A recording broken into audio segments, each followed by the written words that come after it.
South Carolina, Florida, Ohio, Texas, Illinois, Colorado, and other cities and states with thriving charter sectors, exist while also having Open Meetings Acts and FOIA transparency. Let's ask Markus Batchelor about this. He's vice president of D.C. State Board of Education. He joins us by phone. Markus Batchelor, thank you for joining us. Thanks for having me, Kojo. Charter schools were created specifically to be independent of the traditional public school system. So what kind of oversight does the State Board of Education exercise over charter schools?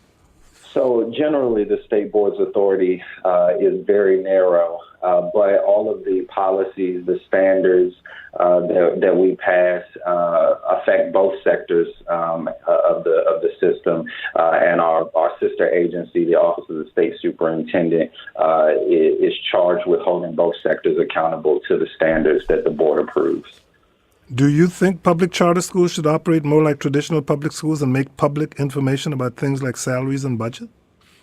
Yes, and I think generally, and this is a conversation that residents of the district have had for the past 2 years or so. I think since, you covered and the city paper has covered kind of the bottom falling out on a lot of narratives and an increased call by families in our community around transparency. So just like I think,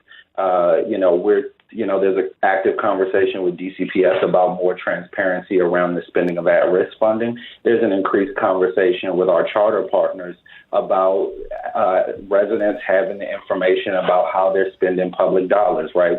I truly believe that every dollar spent by a school is an investment in students, and families deserve to have access to how schools are investing in students, and we deserve to have a full and honest conversation with all the information that we need about how we can better invest in students and student outcomes.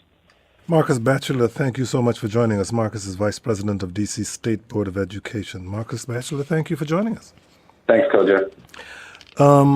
These charter schools are over